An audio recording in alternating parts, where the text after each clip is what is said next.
Hi guys, my name is Rob. I am a smartphone filmmaker, and today I'm talking to you about Broken Zen, my short film, my latest short film, and through that giving you 6 vital tips on how to improve your storytelling and your filmmaking to make it really stand out and give you a lot of clarity when you're making it work. Also, if you're lucky, I might give you a bonus tip at the end as well. Let's do it.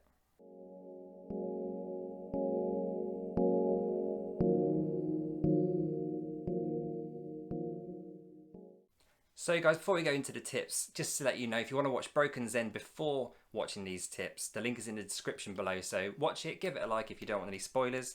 If you're happy to get the spoilers and then watch it afterwards, do so as well. So the first tip that I'm going to give you is all you need is a good, simple story. You don't need a convoluted, crazy story where 100 things are happening at all. Broken Zen is a 3-minute short film, and to make sure that I had it clear in my head, I went for an elevator pitch. Now, if you haven't heard of an elevator pitch, basically that's if you get stuck in a lift with someone and they ask you what your film or your project's about, you can tell them before you get to your next stop going up the lift. So for example, Broken Zen, my elevator pitch would be, it's about a guy who's looking to find peace in a world that conspires against him. That's it. That's the story in a nutshell.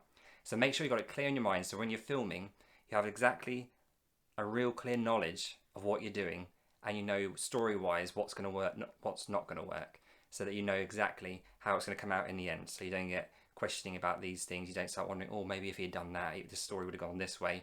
No, you know already before you started what you're doing and exactly how it's going to go down. So tip number 2 that I'll be talking to you about is composition is everything. So how your shots look, how have you lined up the shots, when you've got actors in shot, how have you framed it, have you got headspace, if they're walking towards that way, have you got more space in front of them towards that side of the shot as opposed to that side, so you can see that we're going towards this way and it's heading in the same direction. So if you look at my short film Broken Zen, there's a shot quite early on where my character walks towards this big tree. Now the reason I picked this big tree is because it looks kind of Zen-like. It's rooted into the ground. It feels very based in nature, which it is. You've got the sky, the blue skies above it. And when he's walking towards it, you just have this sense of he's looking for peace. He's looking for nature. He's looking to feel rooted in the earth. So it sounds a bit kind of when you say it like that, but it's true. And it just gives it a real sense of story. So you know exactly why he's going there. And you only have to see the shot on his first few steps to understand what's happening. So that's all about composition, lining up your shots, finding what looks best while still serving the story. Because essentially, story is everything when you're making films. And that will give you a real sense of clarity. And when you're working, you'll have a really, really beautifully shot film if you put enough effort into it. You've got the rule of thirds as well on Film It Pro. If you go into settings, it's called grid. If you press grid on your settings, that'll come up with the rule of thirds graph. So it's like a noughts and crosses kind of graph on there. And then that gives you an idea of where you want eye lines to be. The rule of thirds having things in the middle of the shot and then having something to the sides looking really nice. And just making sure that you have shots looking really professional. And when people watch them, they get interested and they want to watch and see what's going to happen next. Tip number 3 is locations can be turned into multiple locations. So in my film Broken Zen, there's a lot of locations used, but it's actually only about 3, maybe 4 locations. So the park where the train goes past, that's the same park where I had the river shots just a bit further down. The river shot where I'm sitting down, that's right next to where I'm standing up with the ducks. There's lots of different places and that are used from one location. So if you've got one location to work with, maybe really low budget, you've got just a field or something near you, you could do one shot in the corner of it, you could do one shot walking across it, you could do a shot lying down, face like the camera over on top of you. There's lots of different shots and different ways you can make 1 or 2 locations look like lots of locations, which in turn will give you a much bigger vibe, bigger feel to your film and make it feel more professional. Tip number 4 is locations add value to your production. So you might not have any budget like me, but if you can find somewhere that looks amazing and that tells your story really, really well, then it'll add so much to your film and it'll make it feel like some kind of blockbuster film, even though you've spent no money. You just found somewhere that looks amazing and tells a story well for you. So for example, in Broken Zen, as I mentioned the tree early on, it's the thumbnail that I use for the film because it looks absolutely epic. It looks so beautiful. You got the nature, you got the sun, you got the shade, you can see where he's going there. And that was free. You don't pay for that location, you just go to your local park. Or if you've got like fields next to you like I mentioned, or maybe you've got an abandoned farm or factory or something like that that's near you. And you can just make your film look epic without spending any money. So choose your locations really wisely. Go scouting. Is there somewhere that you walk regularly? Maybe there's places that you've seen that you think, oh, that would work really well actually for this type of story. Go there, look for the best shots with it, practice, and then when you start filming, you're going to have something that looks really special, really beautiful. And whether it's somewhere that's dark and mysterious or somewhere light and beautiful, somewhere just a little bit odd and quirky, it can add so much to your film. And without spending any money, you can automatically make your film look 10 times better by choosing locations that serve the story and look spectacular. Okay, so tip number 5 is what holds you back could be the thing that will push you forward. So, and essentially what I'm saying is the things that you're finding really hard when you're making films, distracting things like sound, could be the things that you can make a film out of.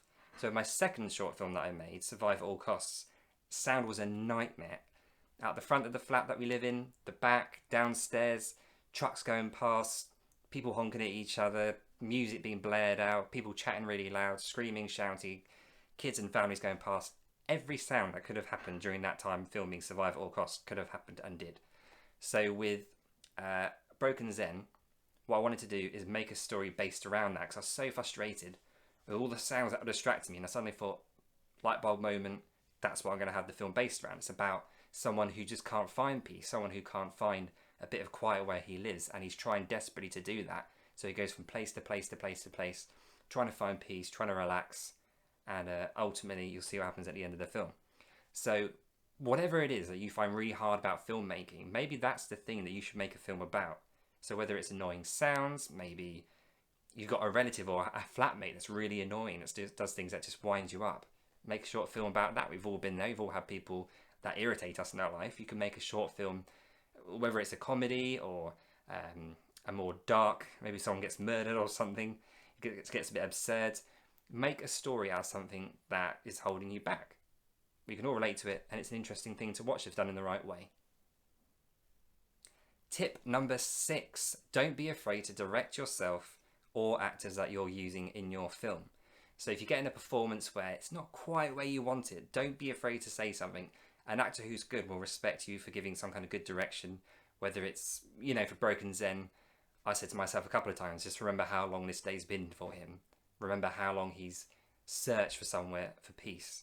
Remember how many times this has happened. So don't be afraid, and if it's yourself as well, look back at shots that you're filming and just really critique them. Just think, okay, is that too much that I'm doing there? Is it not enough? Could it be a little bit more expressive there? Maybe I was kind of coming from a place of an idea rather than an actual instinct, so it just doesn't quite look real. How would you really react to that if that was you in that situation? So don't be afraid to give your actors or yourself directions, because they'll respect you for that, and in turn you'll create a really good working relationship, even if it is with yourself, so you can start making a better performance. Because we've all watched short films where someone's reacted to something really big without doing hardly anything, and some people do nothing because they think they don't know what to do. Some people do almost nothing, but they're showing a lot underneath, so it works. But we've all seen those short films, where people kind of don't react how we expect them to, and you think, oh, why didn't the director say something about that? Or why didn't the actor come at it with a bit more emotion, or just put a bit more higher stakes in what they're doing to make it feel more impactful to us, the audience? So don't be afraid to give directions when needed. It will improve the film and storytelling immensely. So you've all been watching and listening intently to this video, and I'll give you your bonus tip because you've been such a great audience. I thought that was funny in my head. So the bonus tip, guys, is this. Happy accidents.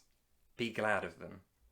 When you get a happy accident, by that what I mean is, in one shot during this film, I am meditating with a river behind me. Now, there's an actual party of people that was just down the bank on a shallow bit of the river, and they're having a party of music, food, blah, blah, blah, blah, blah. And as I walk away, you'll notice my right leg slips and I nearly fall down the bank into the river. And looking back on it, I didn't realise how close I was to actually stacking it down about 6 foot into a river.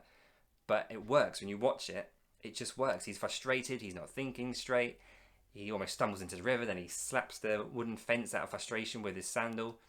So if something happens, don't instantly, that's not planned, don't instantly think, oh, I don't think I can use that, I wasn't quite right, that wasn't quite what I had in mind. What you had in mind might not be as good as what just happened.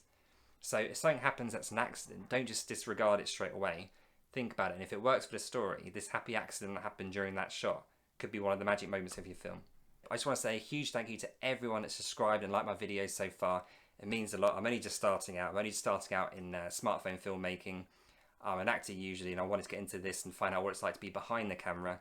So it's a really exciting learning curve, and I'm glad that people are joining this journey with me and being inspired by it. So if you haven't subscribed already, please do click that subscribe button. It really helps. And like this film, like this video, and go through the channel. There's a few other videos there as well, and I'll be doing plenty more videos in the future.